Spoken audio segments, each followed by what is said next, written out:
Hi guys, welcome to the channel. Today we're going to be taking a look at the new PS5 released today in the UK. Quite lucky to get it as it's been in very high demand. Got a special guest with me today as well, SepticFalcon. So he'd be incredibly happy if you go over to his channel and have a look, like and subscribe, and yeah, it'll make his day. So we're going to unbox this, we're going to set it up, get some games installed and have a look and see what it's like. On the front we've just got a picture of the PS5, not a lot to see, not a lot to see on the side. On the back got a little bit more information. Always a box inside a box inside a box, isn't it? It's quite heavy when you've got to lift it up. At least you know it's well packaged. Yeah, and Sony never skimp on packaging.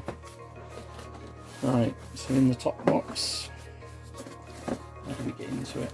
Lifts up. Right, so first off, we've got some warranty, guarantee, safety guide, so you don't drop it on your head and kill yourself. And we've got the base, which allows you to orientate it either vertically or horizontally. It's your choice. There is a hidden compartment on the back, so you've got the screw in there to attach this to the console, and it's worth using this all the time, whether you lay it down or stand it up. Otherwise you can pull it off the side. These little rubber pads here just stop it sliding on smooth surfaces, so it's just a little bit safer. And the main thing that I was looking forward to is the controller with haptic feedback. So like force feedback in the triggers. Yeah, it feels really nice. They've spent a lot of time, I think, on this. Plus you've got the microphone and stuff all built in there. Yeah, I wasn't a fan of the controller when I first saw it. It looks totally different. Yeah, I mean, with this button on the PS4, I don't know why they did it like they did, because it never really got utilised to its full extent. It was kind of there, but developers didn't seem to want to bother with it. Yeah, there's nothing really on the back. And what's the charge port? What have they changed it to? USB-C, yeah. Oh, cool, yeah. Yeah, which is good. I mean, pretty much everything's that now, isn't it? So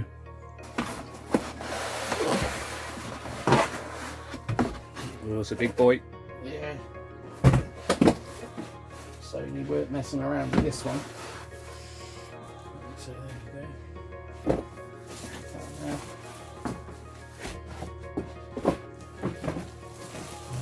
Let's have a look. It's wrapped up just right for Christmas. And there we go. In all its glory. The PS5. Get rid of those. Right, so somehow this opens. There we go. Yeah, not a fan of the gloss. I would have thought they'd learnt their mistake on the PS. Well, from a lot of the stuff I've seen online, I think they're going to do custom cases, custom covers. Yeah, because apparently they're pretty easy to remove. Yeah, they're very easy. So if you have a look on the back, that's the connectors that you've got there. Ports, USB 3 and Ethernet, HDMI and power. Yeah. And what was that at the top? That's, I think, is that for That's security. Yeah, one of those locks. And on the front you've got a USB-C and another USB 2. Yeah, is that 2? Yes, it's a USB 2, I think. And then obviously you've got your power and eject button here. Are they touch sensitive or are they actual physical buttons? The physical buttons. Okay, actual buttons. Yeah. And the disc goes in, which we learnt, well, Scott learnt the hard way. The shiny side of the disc goes this side, the label side is this side. You put it in upside down and wondered why it wouldn't work. Yeah. Just to have a look at size. So that's the original PS3. This is a test version that the developers would use for debugging, but it's exactly the same as the original. It's the fat PS3, so obviously that was known to be a chunk. The Xbox One X, then we've got the PS4 Pro, and just your regular PS4. So you can see it's quite a bit larger. Yeah, I thought the PS3 was huge, known as the fat PS3, but check out the height on that. Right, so in the base we have a little trapdoor, and if you hold this piece here and this piece and turn it, you have a little secret trapdoor, and then you've got a screw in there. On the bottom of the console there's a rubber bung, and you take that out and that goes in there, and then the bolt goes through where you took that from. So we'll turn it over, and we've got the small bung there, just a small plastic piece. So you take this small bung that you've removed, you place it in there, so you've got that shape there, that goes into the back. Okay, so that hooks in, and then that lines you up perfect for the screw. And I've got the biggest screwdriver for this. Oh yeah, size doesn't matter. That's what she said. Right, well let's plug in the PS5 and get it updating and then see some gameplay. So looking at Dirt 5 with the ray tracing in the puddles, what's your first impressions? I was pretty impressed. The performance was pretty good as well for the ray tracing. Of course, we were only playing at 1080p because we can only capture at 1080p at the moment with the PS5. We don't have the ability to capture 4K. Hopefully that can be done soon, but it still looked and ran impressive for the price of the console. For me, on my PC, which was a hell of a lot more money, I can't get ray tracing to run as smooth and consistent as that seemed to run. Of course, like you said earlier, yeah, with the fixed hardware, optimizations generally are better anyway than a PC, which can have thousands of different combinations that they've got to work with.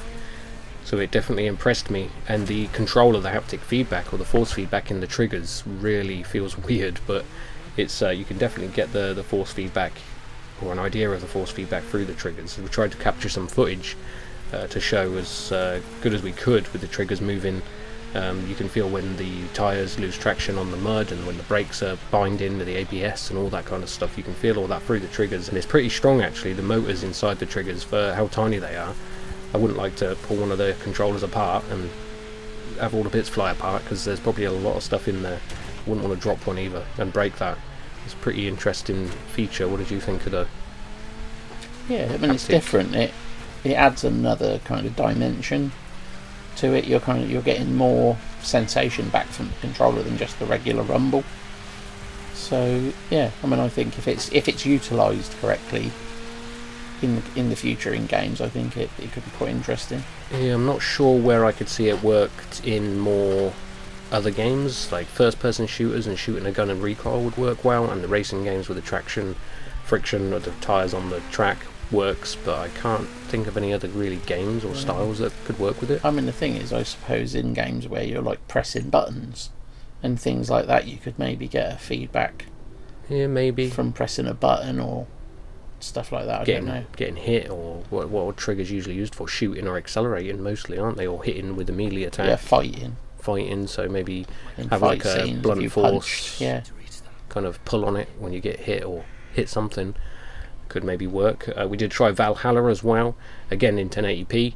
Ran fairly as expected, didn't stutter or anything like that, and no haptic feedback in Assassin's Creed Valhalla, but it's not a bad game, but long intro.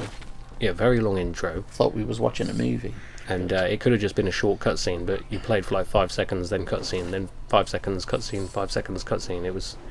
And it uses the older engine as well from the last couple of Assassin's Creed, so it's not mind-blowing, but it's not a bad-looking game. I have played it quite a bit on PC, and it's an Assassin's Creed game, but with Vikings. So if you enjoyed the previous, you might enjoy this one.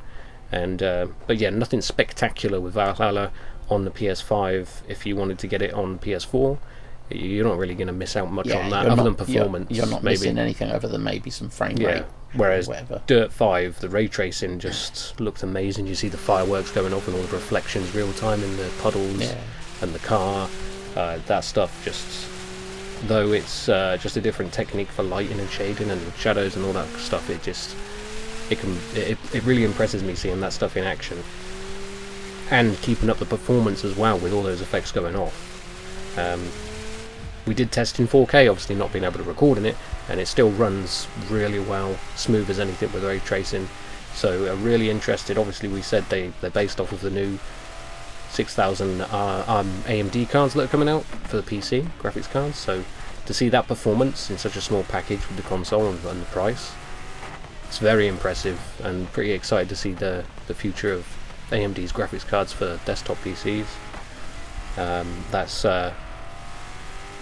really impressed me compared to my PC even, which struggles at 2K with ray tracing, and I'm using a 2070 and a 3900X, which wasn't cheap at the time, a couple of months ago.